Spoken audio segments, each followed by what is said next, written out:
C'est pas quelque chose qui mélange réellement la terre et la paille. Chaque pierre est posée sur le sol. Ce qui est très agréable sur cet outil par contre, c'est malgré tout sa largeur. Très facile à régler car on a très peu de points de réglage finalement.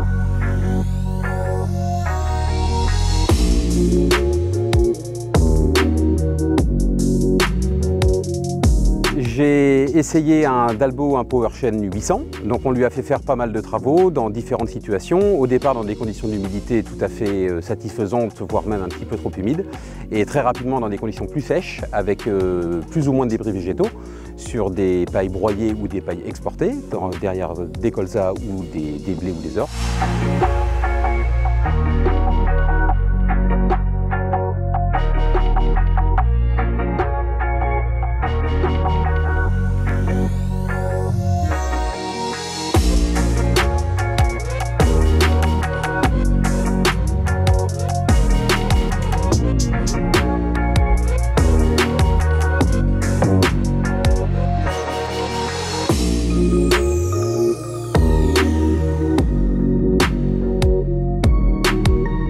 C'est pas quelque chose qui mélange réellement la terre et la paille, c'est plus un vrai scalper qui va permettre de scalper le dessus du sol grâce à son nombre de disques, à son écartement de disques qui est très serré et son angle.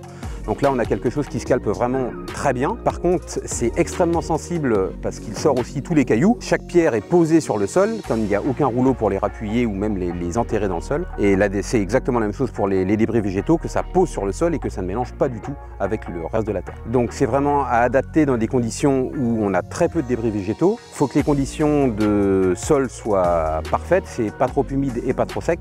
Dès qu'on est trop sec, ça roule dessus et ça ne pénètre plus du tout. Ça n'arrive même pas à scalper les graines qui sont déjà levées. Et dès qu'on est un petit peu trop humide, on bourre très rapidement l'intérieur des disques. Ce qui est très agréable sur cet outil par contre, c'est malgré tout sa largeur, donc là en 8 mètres. Très sympa parce qu'on peut tirer ça avec un tracteur qui fait 160, entre 160 et 200 chevaux suivant la topographie. Très facile à régler car on a très peu de points de réglage finalement, si ce n'est l'équilibre entre l'avant et l'arrière de l'outil.